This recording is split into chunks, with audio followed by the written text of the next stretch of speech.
নমস্কার বন্ধুরা, আজকে আপনাদের দেখাবো আমার গাছের যত্ন আমি কিভাবে নিই।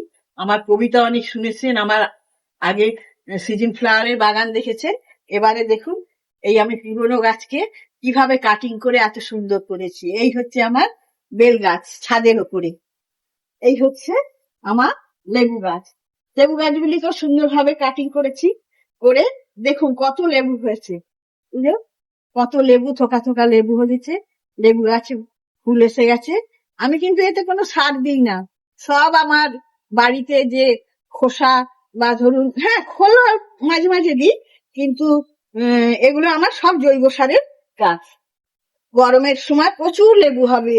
এই আমার বৃন্দাবন, সব তুলসী গাছ এগুলোকে আমি বাঁচিয়ে রেখেছি। আর দেখাবো এই জবা গাছে কাটিং করে দিয়েছি, এরপর সব গাছে ফুল ভর্তি হয়ে যাবে, তখন ফুল দেখাবো। এখনো আমার কিছু কিছু সিজন ফ্লাওয়ার বেঁচে আছে। এই হচ্ছে এখন এই আমার সিজন ফ্লাওয়ার। সবার এরপর আমার বিশেষভাবে আপনাদের জানানো দরকার, যারা বাগান করেন, এই দেখুন চন্দ্রমল্লিকা, এরা কিন্তু ফুল দিয়ে দিয়েছে, কিন্তু একে সারা বছরের জন্য একে আমি বাঁচিয়ে রাখবো, এবং সামনের বছর যে চারাগুলি বেরোচ্ছে সেইগুলি থেকে আবার আমি নতুন অনেক শয়ে শয়ে গাছ হবে। এই হচ্ছে আমার গোলাপ গাছের কাটিং করেছি। এটা হচ্ছে হলুদ জবা, সব গাছ আমি কেটে দিয়েছিলাম। গোলাপ গাছ আমি প্রচুর গোলাপ সারা বছর পাই, আমি এদের কাটিং করি আর যত্ন করি। আর দেখুন এই গরমেও কিন্তু এখনো আমার কত চন্দ্রমল্লিকা ফুটছে। এই চন্দ্রমল্লিকা গুলোকে আমি বাঁচিয়ে রাখবো। এর গোড়ায় অসংখ্য চারা বেরিয়েছে, এগুলো আমি এই বড় গাছগুলো, মাদার গাছগুলোকে কেটে দেবো। আগামী বছর আমি নতুন গাছ শয়ে শয়ে আমি এদের চারা পাবো। দেখুন এই একটি ছোট্ট গাছ, পাথরকুচি গাছ, কিন্তু কি সুন্দর ফুল, ফুলে একদম রঙের বাহারটা খালি দেখুন। একটা দুটো ফুল নয়, এটা যখন ফুটবে পুরো ভর্তি হয়ে ফুটবে, এর মানান। আরেকটি দেখুন, এটাকে আপনারা সবাই মোটামুটি চেনেন, এটাকে বলে অশোক ফুল। আমি কিন্তু এটা মাটিতে হয়, আমি কিন্তু সব টবেই লাগিয়েছি। দেখুন আবার আমি নতুন করে একে কাটিং করেছি, কত গোড়াতে পর্যন্ত সব ফুলের এসে গেছে, থোকা থোকা ফুল হচ্ছে, একদম ফুলে ভর্তি হয়ে যাবে, একটাও পাতা দেখা যাবে না।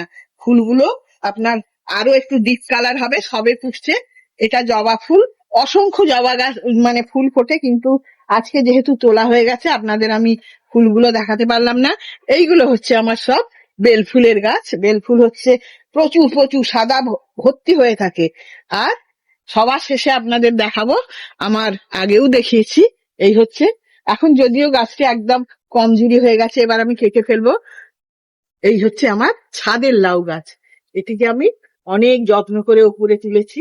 এটা আমার ছাদের লাউ গাছ, দেখুন ছাদের ওপরে অসংখ্য লাউ হয়েছে, অসংখ্য। এখন তো শেষের দিকে, কিন্তু এইভাবে আমি প্রচুর লাউ পেয়েছি। আর এইটি হচ্ছে আমার নাতি নাতনিদের প্রিয় গাছ, এটাকে ক্রিসমাস ট্রি হিসেবে আমি সারা বছর বাঁচিয়ে রাখি। আর এটি হচ্ছে একটি ইনডোর গাছ, আমি একে বাঁচিয়ে এখন ছাদে এনেছি, কিন্তু একে ইনডোরেই রাখে।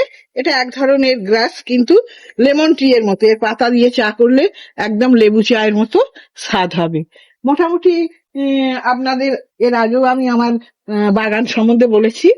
অবশ্যই অবশ্যই গাছের যত্ন নেওয়া আমাদের সবার দরকার। আর আমার বাগান করাটা হচ্ছে আমার হবি। গাছে পোকা লাগলে আমি অন্য কোনো ওষুধ দিই না, 2 চামচ মাথার শ্যাম্পু চুলে যেগুলো দিই তার সঙ্গে জল মিশিয়ে আমি স্প্রে করে দিই। তা বন্ধু, আপনাদের কেমন লাগলো আমার এই ছোট্ট বাগান? অবশ্যই কমেন্ট করবেন, ভালো লাগলে অবশ্যই লাইক দেবেন। আর আপনারাও সবাই যে যার মতো অন্তত 2-4টে হলেও গাছ লাগান। গাছ আমাদের ভীষণ বন্ধু, এতে আমাদের মন ভীষণ ভালো থাকে। গাছ আমাদের পরম বন্ধু, এটা আর কোনো বলার অপেক্ষা রাখে না। নমস্কার।